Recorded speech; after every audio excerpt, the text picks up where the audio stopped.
Basic గా అల్లరే. Basic ఏంటంటే జగన్మోహన్ రెడ్డి గారు ఇలాంటి వ్యక్తి అని ఎస్టాబ్లిష్ చేయడానికి ఇవన్నీ. ఏంటి మీరేంటి భయపడుతున్నారా సునీల్ గారు? ఎందుకు ఎవరండి? అనవసరంగా ఏంట్రా బాబు ఇదంతా అని? నేను భయపడితే నేను అక్కడ దర్యాప్తు దగ్గరికి ఎందుకు వెళ్తాను? నేను యాంటిసిపేటరీ బెయిల్ కూడా వేసుకోకుండా నేను ఎందుకు కూర్చుంటాను? సో దేనికన్నా మీరు సిద్ధం?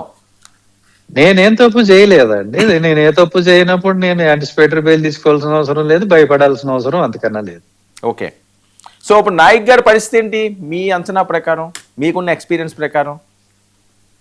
ఇప్పుడు కోర్టులు ఎలా చూస్తాయి అంటేనండి, ఆ కేసులో మేము సాక్ష్యాలు ఉన్నాయా లేవా, అది చెత్త కేసా మంచి కేసా అనేది చార్జ్ షీట్ వేసే వరకు దాని మెరిట్స్ లోకి వెళ్ళరు జనరల్ గా. మరీ బ్లేటెంట్ వైలేషన్స్ ఏమైనా ఉంటాయి తప్ప వెళ్ళరు. ఏం చేస్తారంటే ఓకే వాళ్ళు ఇన్వెస్టిగేషన్ చేస్తున్నారు కదా చేయనివ్వండి, okay, any investigating agency, so పోలీసులు కానీ సిబిఐ కానీ మరొకరు కానీ చేస్తున్నారు కదా చేయనివ్వండి. సో వాళ్ళకి ఇన్వెస్టిగేషన్ కి ఏదైనా అరెస్ట్ కావాలి అంటే చేసుకొనివ్వండి అనే దృక్పథంతోనే పోతారు. ఓకే. అసలు ఈ కేసు కరెక్ట్ గా చేశారా లేదు అనేది కోర్టు ఎప్పుడు చూస్తుంది అని అంటే ఛార్జ్ షీట్ వేసిన తర్వాత వాళ్ళ రోల్ మొదలవుతుంది అనేది జనరల్ గా ఒక అవగాహన.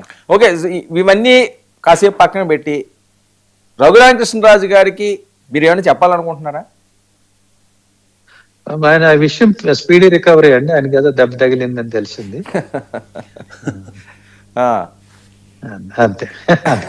రైట్ అండి. థ్యాంక్ యూ సునీల్ గారు. చూద్దాం మరి ఏం జరుగుతుందని. అలాగే అలాగే. రైట్. మనతో పాటుగా కేఎస్ ప్రసాద్ గారు కూడా జాయిన్ అయ్యారు. అలాగే బండారు వంశీ కూడా మనతో పాటుగా లైవ్లోకి అందుబాటులోకి వచ్చారు. రజనీ గారు